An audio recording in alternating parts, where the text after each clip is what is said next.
કતારગામના Shri Ramakrishna export કંપનીમાંથી થયેલી રૂપિયા 2.7 કરોડના હીરાની ચોરીમાં ક્રાઇમ બ્રાન્ચે મુખ્ય સૂત્રધાર સાગર કપૂરિયાની મોડી રાત્રે ધરપકડ કરી હતી, જ્યારે તેના અન્ય 3 સાગરીતોને પણ ડીસીબીએ પકડી પાડ્યા હતા.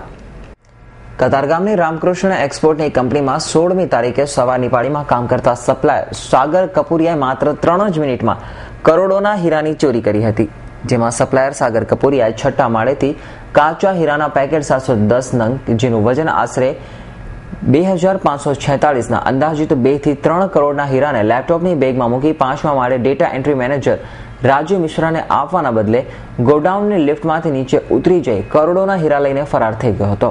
5મા માળે જ્યારે હીરા ન પહોંચતા ચોરીનો મામલો સામે આવ્યો હતો અને ક્રાઇમ બ્રાન્ચને તપાસ સોંપાયા બાદ ક્રાઇમ બ્રાન્ચે પહેલા સાગર કપૂરિયાના 2 મિત્રોને દબોચી લીધા અને ત્યારબાદ હીરા કબજે લઈ સાગરને પણ જામનગરથી ઝડપી પાડ્યો છે.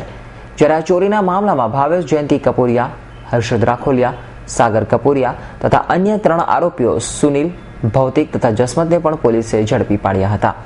ત્યારે હાલ તો સાગર કપૂરિયાને સાથ આપનાર અગાઉ તેના 2 મિત્રો બાદ હવે વધુ 3 સાગરીતોને પોલીસે ઝડપી પાડી તેઓને કોર્ટમાં રજૂ કરી રિમાન્ડ મેળવવાની તજવીજ હાથ ધરી છે. Bureau report, S9 news, Surat.